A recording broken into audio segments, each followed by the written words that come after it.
السلام عليكم ورحمة الله وبركاته. النهاردة بإذن الله هناخد الفصل السادس من قصة طموح جارية.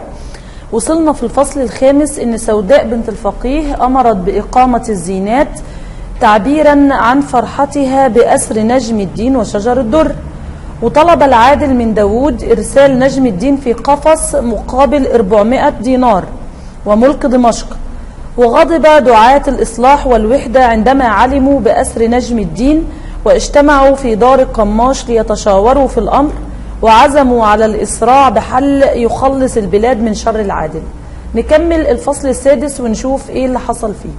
الفصل السادس بتاعنا اسمه الفرج.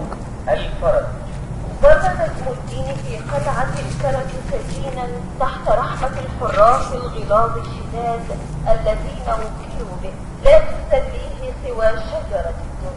وكلما اشتد به الكرب ذكرته بالمواقف العصيبة التي وقف فيها ربه بجانبه، وأكدت له أن داود لا يريد به السوء، وإنما يزيد أيام حبسه ليغلي الثمن ويفرض ما يريد، ونجم الدين يسمع لها وينكر. تمام. في الفقرة دي إيه اللي حصل فيها؟ سجن نجم الدين وشجر الدر الاثنين في قلعة القرق لمدة 7 أشهر. ونجم الدين كان في محبسه حزين حزنا شديدا لما وقع عليه من قرب والمواقف العصيبة اللي مر بيها. ورأى نجم الدين أن داود ينوي قتله هو وشجر الدر، ويقبض الثمن من الملك العادل. يعني هو عايز يقتله ويقبض الثمن من الملك العادل. هنشوف رأي شجر الدر يختلف ولا لا. ثم رفع رأسه وقال: مضى 7 أشهر ونحن في هذا المحبس لا نعلم ماذا سيحدث. قالت في نبرات هادئة: إن فرج الله قريب يا رجال، ولا إخال داود بعد هذه المدة الطويلة إلا مسير إليك لعرش البحر، وأرجو أن يوافق الرجال على ما حتى نتخلص من تحته. فهز نجم الدين رأسه ثم قال في أسى: ما أظنه بعد هذه المدة الطويلة إلا قاتلا متخلصا وقابضا الثمن الذي عرضه عليه. قالت في ثقة: لو كان يريد قتلنا ما أطال هذه المدة كلها، ألسنا في قبضته؟ ومن الذي ينقذنا منه لو أراد النصر؟ ولماذا لم يقتلنا حين أرسل إليه عبدك الصالح الناعم يحثه على التخلص؟ قد يحدث يا نفسه أنه يزيد إلى محبته وينزل عليه الشفعة، وأرجو أن تقتل تمام.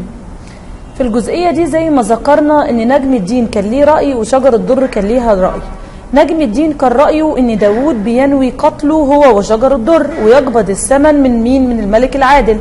لكن شجر الدر رأت ان داود لن يقتلهما، وانه يزيد من ايام حبسهما ليغلي الثمن، عشان يغلي الثمن ويفرض على نجم الدين شروطه. ويفرض على نجم الدين شروطه. وطلبت من نجم الدين ان هو لما يفرض عليه شروطه يوافق على تلك الشروط حتى يتخلصوا من تلك الحبس. ولم يكن ظنها، فلم يصبح الصباح حتى بعث داود الى نجم الدين يعده باطلاق سراحه والسير معه الى مصر، ويشترط ثمنا لذلك دمشق وحلب والجزيره والموصل وديار بكر ونصف ديار مصر، ونصف ما في الخزائن من المال، ونصف ما لديه من الخيل والثياب وغيرها. قال ابن موسم وهو ينظر إلى وجه نجم الدين ويرى عجبه واستكثاره لهذا الثمن الطاهر: هذه شروط مولاي لا تريده، فماذا يرى مولاي نجم الدين؟ تذكر نجم الدين رأي شجرة الدر فلم يفكر طويلا، وقال مظهرا الرضا والسرور: قبل. ثم تمام. في الجزئية دي طبعا يعني شجر الدر خلصت كلامها، وراح داود جاء عرض على نجم الدين ان هو يأخذ منه دمشق وحلب والجزيرة والموصل وديار بكر ونصف ديار مصر، بالإضافة إلى نصف ما لديه من مال وثياب وخيل في مقابل أن يطلق إيه سراحه. فطبعا نجم الدين استكتر الثمن ده، حس ان هو كتير قوي، بس بعد كده فكر في كلام شجر الدر ان هو لازم يوافق على طلباته مهما كانت، لازم يوافق على شروطه مهما كانت. فعمل بنصيحة شجر الدر ووافق على الايه الصفقة. نكمل. وقع العقد بما اتفق عليه، وعاد رسل داود إليه يرقصهم الفرح بهذه الصفقة الضخمة التي نالها مولاهم. واستعد نجم الدين وشجرة الدر للخروج من ذلك السجن، تلوح أمامهما مصر ومبادئ مصر. وما علمت ورد المنى ونور الصباح بما تم حتى اشتد بهما الفزع، فقد عرفتا أن شجرة الدر وقفت على تدبيرهما، فإذا وقعتا في يدها فلا جزاء سوى الذبح، فلن تعود إلى نجم الدين مع مماليكه الذين عادوا إليه بعد الاتفاق، وأسرعتا بالكتابة إلى سوداء بنت الفقيه تعلمانها بما حدث وتحذرانها من التهاون في العمل، وتخبرانها بأن نجم الدين وداود وشجرة الدر في طريقهم إليها. طبعا وتنتقم وتأخذ بالصقر من مين؟ من الجاريتين ورد المنى ونور الصباح. وده نفس التفسير الصباح وورد المنى، لأن شجر الدر اتأكدت من ان هما وراء كل ما أصابها هي وزوجها، وأدركتا الاثنين، أدركوا ان الذبح هو مصيرهما. فطبعا ايه خافوا خوف شديد جدا. فنتيجة الخوف ده أرسلوا لسوداء بنت الفقيه كتابا الاثنين بيعلموها بأمر الصفقة، يعلمانها بأمر الايه الصفقة، ويخبروها بأن نجم الدين وشجر الدر وداود في طريقهم ايه إليها. نكمل. فلما بلغ سوداء الكتاب فزعت وثارت وجمعت القواد وقالت لهم في غضب شديد: أرأيتم اتفق داود ونجم الدين، قلت لكم أبقوا داود بمصر ومدوا له الأطماع ومنوه الأماني حتى يتمكن من نجم الدين ثم نأخذه بعده. ومضت تقول في شدة: لن يفلت نجم الدين ولن ينجو داود، بينهما وبين مصر ما بين السماء والأرض، وسوف أضعهما بين ماضغي الأسد.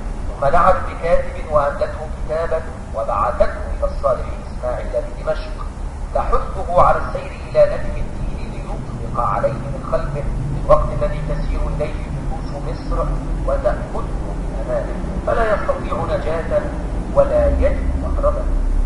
وملأت كتابها بالتحذير من الخطر الذي ستتعرض له دمشق إذا دخل نجم الدين مصر.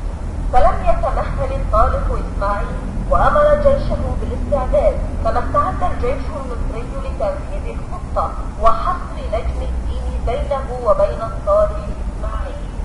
تمام.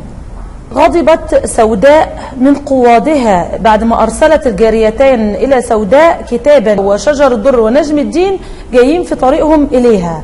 فطبعا سوداء بنت الفقيه غضبت غضب شديد جدا من قوادها. ليه؟ لأنهم تركوا داود يهرب من مصر، وكان لازم ان هم يعني ايه كان يجب ابقاؤه ومد الاطماع اليه حتى تتمكن من نجم الدين، حتى تستطيع ان تقبض على من؟